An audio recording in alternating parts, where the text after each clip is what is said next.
या गहरा असर आप कह सकते हैं पड़ रहा है। तो इसकी क्या वजह हो सकती है और ये जंग कितनी मज़ीद चल सकती है? देखें, मैं तो चीखता रहता था कि ईरान से तेल खरीदें। ईरान आपको 50 रुपए का देने को तैयार था। आप वो ख़रीद के 200 का आवाम को देते, आवाम को 70 रुपए का रिलीफ मिलता, रियासत को ठीक। 150 रुपए का रिलीफ मिलता। आपके मुल्क में 10 करोड़ लीटर तेल रोज़ाना डलता है। 4.5 करोड़ गाड़ियों में 2-2 लीटर तेल भी हुँ। अगर आप डालें तो 10 करोड़ बन जाता है। और 10 करोड़ को 150 से मल्टीप्लाई करें तो 15 अरब रुपए रोज़ाना की बचत है।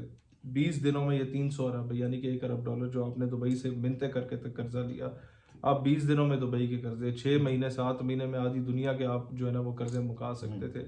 लेकिन क्योंकि बाप नाराज होता था, जिस अमेरिका को हमने बाप बनाया हुआ था, ठीक है। उसकी इजाज़त के बगैर हम नहीं ले सकते थे। अब ये तेल लेके हम रिजर्व में रखते, हमारा ये हाल ना होता। आज शहबाज शरीफ कह रहा है कि मार्च के महीने में हमें जो है वो करना पड़ेगा, ऑनलाइन स्कूलिंग करनी पड़ेगी, हुँ। हमें ऑनलाइन ऑफिस के काम करने पड़ेंगे और कोविड वाला सिनेरियो क्रिएट हो जाएगा ताकि ठीक। तेल बच जाए, और तेल आपका 500 पे भी चला जाएगा। जी। अब यही तेल जो ईरान आपको देना चाह रहा था और आप नहीं खरीद रहे थे, गैस पाइपलाइन का मुआहदा जरदारी के पिछले दौरे हुकूमत में शुरू हुआ था और अभी तक कंप्लीट नहीं हुआ। ठीक है। अमेरिका की आशीर्वाद को खोने के डर से हम लोग ईरानी तेल नहीं ले रहे थे। अब वही ईरान पे अगर अमेरिका कब्जा करके वेनेजुएला की तरह यही तेल आपको 1000 रुपए में भी दे, तो लेंगे। आप लेंगे। और अगर आप ना लेके जी ये महंगा है तो आपको थप्पड़ मार के कहेगा कि लो। तो इससे बेहतर है कि हम अमेरिका के कुत्ते बन के रहते, उससे बेहतर है इस्लाम के शेर बन के हम सामने आते। रजा पहलवी ने यही काम किया था, वो हुँ। अमेरिका की गुलामी में हर जगह भाग दौड़ रहा था। At the end of the day क्या हुआ? कल ट्रंप ने कह दिया कि रजा पहलवी बहुत अच्छा आदमी है लेकिन वो ईरान का सदर नहीं बन सकता, लिहाजा ईरान का सदर वही बनेगा जो ईरान के अंदर से बगावत उठाएगा। ऐसा क्यों हुआ है कि उन्होंने ये बयान दिया है? कल तक तो रज़ा पहलवी के चर्चे थे। उसकी वजह है कि अमेरिका समझता था कि हम जब खुमैनी साहब को शहीद कर देंगे तो ईरान में बगावत उठ जाएगी ठीक है। और ईरान का सिस्टम कोलैप्स कर जाएगा। उन्हें ये नहीं पता था कि इमाम हुसैन की शहादत के बाद हुसैनी ख़त्म नहीं हुए थे, यजीदियत का मुकाबला करने वाले लोग ख़त्म नहीं हुए थे। हर दौर का कोई यजीद होता है तो हर दौर का कोई हुसैनी उठता है उसके बिल्कुल। मुकाबले में। तो अमेरिका चाहता था कि खुमैनी को शहीद करके रिजीम चेंज ऑपरेशन हो जाएगा ईरान हुँ। में। नतीजे में क्या हुआ?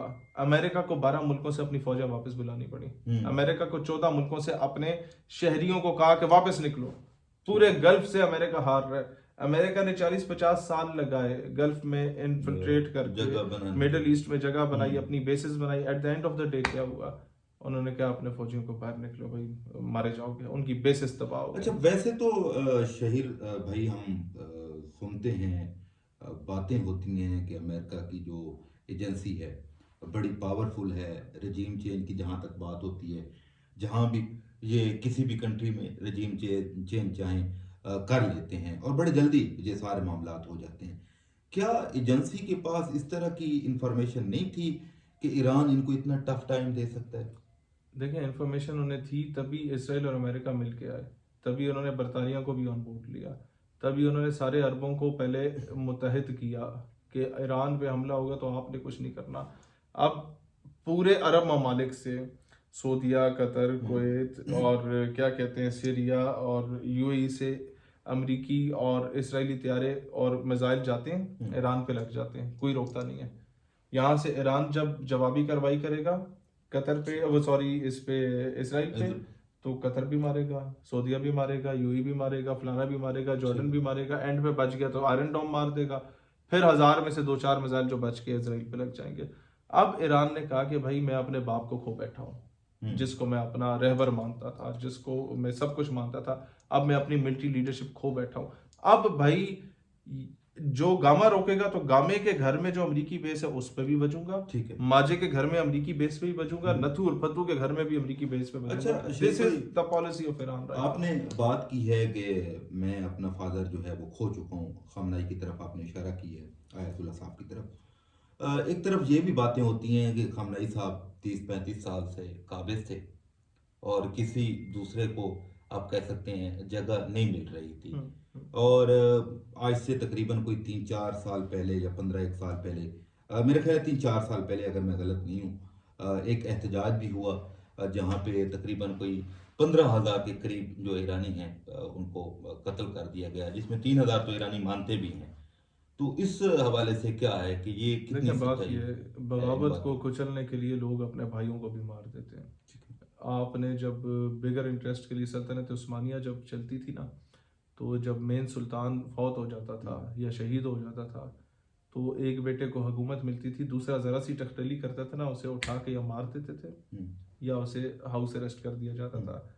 क्योंकि एक बंदे की कुर्बानी अगर नहीं दोगे तो ठीक फिर है। आपको 50,000 की कुर्बानी देनी पड़ेगी, वो पूरा लाव लश्कर लेके मुसलमानों के ऊपर टूट पड़ेगा, आपस में ही दो भाई लड़ हम्म, पड़ेंगे। हम्म, तो आपने बगावत को कुचलना होता है बड़े इंटरेस्ट के लिए रियासत के। ठीक है। अब आपने ये देखना है कि ऑल्टरनेट क्या है। खुमैनी को हटा दो, किसको लाओगे? रजा पहलवी को लाओगे। आ गया रजा पहलवी, क्या हो जाएगा? आपके पड़ोस में इसराइल आके बैठ जाएगा। बिल्कुल। वो तो हर दूसरे दिन इसराइल की गोद में बैठा हुआ होता है। तो आप, इसका मतलब है कि आप अपना बलूचिस्तान तोहफे में दे रहे हो। ये लो जनाब, ठीक है। वो वहां से थ्रू लेबनान और थ्रू पैलेस्टाइन पूरा मिडल ईस्ट कंट्रोल कर रहा है इसराइल, हम्म, उन पे कब्जा करके। हम्म, अब जो बाकी का मिडल ईस्ट है उसको इसराइल ने कब्जे में ले लेना, ईरान पे कब्जा करके, रजा पहलवी की सूरत में। वहां अमेरिकी बेसिस बनना शुरू हो जाएंगी, वहां पर बाकी बेसिस बनना शुरू हो जाएंगी। तो उसका नुकसान अल्टीमेटली क्या होगा? पाकिस्तान को नुकसान होगा। यहाँ फिर कवालियत भी फैलेगी, यहाँ लसानियत भी फैलेगी, यहाँ पर कौम परस्ती भी फैलेगी, सब नेशनलिज्म फैलेगी, पाकिस्तानी आपस में लड़ेंगे और मरेंगे। ठीक है। तो इससे तबाही तो हमारे मुल्क में फैलनी है। ले आओ, ले आओ, इधर रख ले, चाहे रख ले। तो दूसरा ये बताएं शहीद भाई, ये कल परसों जो एक जल्जला भी आया ईरान में, और खबरें थी कि शायद ईरान ने कोई धमाका किया है, एटमी पावर बन चुका है, इस हवाले से कोई देखिए, खबर है? ये कितनी ये तो हम लोग इसराइल और अमेरिका का साथ देंगे अगर हम इस तरह की खबर फैलाएं। देखिए, इसराइल और अमेरिका अटैक ही इस वजह से कर रहे हैं कि वो एटॉमिक स्टेट बनने जा रहा है ईरान, और हमारे लिए ख़तरा है। यही प्रोपेगेंडा उन्होंने सद्दाम हुसैन के ख़िलाफ़ किया था, उसकी गवर्नमेंट को टॉपल डाउन किया था इराक में, और यही प्रोपेगेंडा उसने बाकी मुस्लिम ममालिक के ख़िलाफ़ किया था। बस प्रिय है। अच्छा, तो अब जो सिनेरियो है वो ये है कि जब तक ईरान खुद नहीं कहता कि मैं एटमी रियासत बन चुका हूँ, मेरा ख्याल है हमें किसी ऐसी खबर पे कान नहीं धरने चाहिए। ठीक है। अगर वो एटमी रियासत बना हुआ होता तो मेरा ख्याल है उसे इधर तजर्बा ना करना पड़ता, वो कहीं और तजर्बा कर चुका होता ठीक अभी है। तक। तो अभी पाकिस्तान कहाँ खड़ा है? कोई नाम नहीं ले रहा हमारी जो इस देखें, इस वक्त अगर आप कंपैरेटिवली देखें ना, पाकिस्तान एज़ कम्पेयर टू सऊदीया, Pakistan as compare to Qatar, फलाना ढिमकाना, इंडोनेशिया, मलेशिया, 57 इस्लामी ममालिक में सबसे बेहतरीन स्टैंड पाकिस्तान का है। ये सारे ईरानी खुद मान रहे हैं, उन्होंने अक़वाम मुत्तहिदा में माना। लेकिन अगर मैं अकेले में बैठ के तन्हाई में सोचूं कि मैं एक न्यूक्लियर रियासत हूँ, क्या मैं मुतमईन हूँ अपने स्टैंड से? नहीं, मैं मुतमईन नहीं हूँ। हाँ, सऊदीया की निस्बत में बहुत अच्छा हूँ, कतर की निस्बत में बहुत अच्छा हूँ, अफगानिस्तान की निस्बत, तुर्किया की निस्बत मैं बहुत अच्छा हूँ। लेकिन क्या मैं जो एक्सपेक्टेशंस उम्मत मुस्लिमा को मेरे से हैं, क्या मैं उस पर पूरा उतर रहा हूँ? नहीं, मैं नहीं पूरा उतर रहा। ये हमें दुख है, ये दुख रहेगा कि 70-80 हज़ार बच्चों के कातिलों को क्यों हमारा वज़ीर आज़म नोबेल पीस प्राइज़ के लिए रिकमेंड कर रहा है, एक नहीं 12 मरतबा कर रहा है। लेकिन ये तो सुनने में आया कि जब अमेरिका और हमारा और इंडिया का जो मामला था, अमेरिकन ट्रंप ने जब जंग रुकवाई, तो उस वक्त इस बिना पे उनको नोबल उसने जंग क्यों रुकवाई भाई? जंग तो तब रुकवाता इंडिया जब अटैक कर रहा था, हमने उसके 6 जहाज मार दिए, उस रात को जंग रुकवा देता? नहीं। तो हर चीज जब पे टाइम भी तो लगता है। नहीं, जेडी वेंस ने कहा था तुम्हारी जंग खुद लड़ो, हमने कॉल की थी अमेरिका को कि ये देख लो क्या कर रहा है, फिर पछताना नहीं। उसने तुम्हारी जंग खुद लड़ो। अच्छा। फिर 6 7 8 9 3 दिन लगातार इंडियन ड्रोन्स आते रहे। 10 तारीख को फजर से पहले रात 2:30 से लेकर सुबह 5 बजे तक उन्होंने हमारी सारी एयर बेसिस पे अटैक किया। फिर जब हमने रिस्पॉन्ड बैक किया, 1.5 घंटे में हमने उनके अंदर बैर होके आ गए। फिर जब चौधरी का मुर्गा लड़ाई हार रहा होता है, चौधरी लड़ाई रुकवाता है। ठीक है। तो चौधरी का मुर्गा वाज इंडिया, तो उसने लड़ाई रुकवा दी।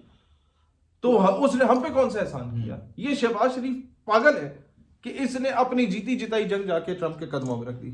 पापा आपने जितवाई है। दिस इज ऑल बुलशिट, ऐसा नहीं होना चाहिए था। ठीक है, मज़ीद भी इस हवाले से बात करेंगे, लेकिन ये बता दें कि ये जंग मज़ीद कितना अरसा जारी रह सकती है।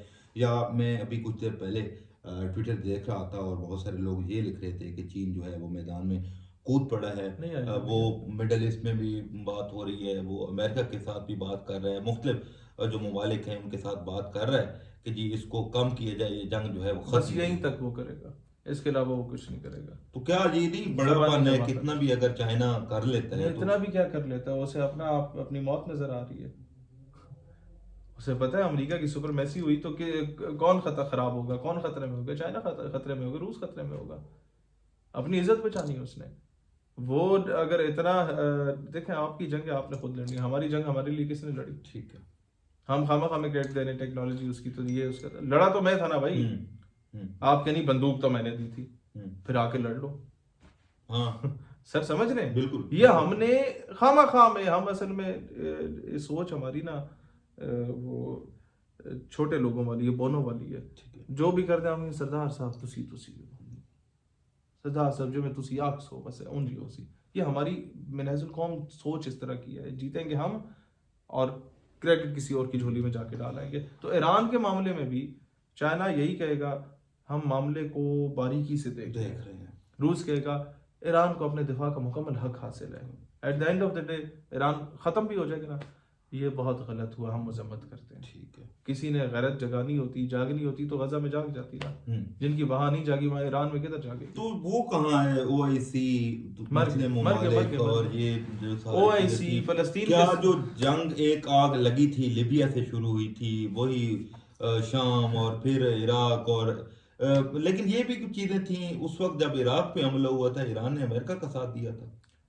हर किसी ने अपने अपने दौर में ज्यादती की है। हर किसी ने। उस वक़्त ओआईसी खामोश थी जब इराक तबाह हो रहा था, कुवैत तबाह हो रहा था, लिबिया तबाह हो रहा था। अब ओआईसी खामोश है जब ईरान तबाह हो रहा है। ये अनफॉर्चुनेट हकीकत है हम लोगों की। ओआईसी फ़लस्तीन के सुन्नियों के साथ नहीं खड़ी हुई, ओआईसी ईरान के शियों के साथ क्यों खड़ी होगी? ओआईसी एक मुर्दा परिंदा है जिसकी कोई हैसियत नहीं है। और अक़वाम मुत्तहिदा अमीर ममालिक के घर की तवाइफ का नाम है। अच्छा मैं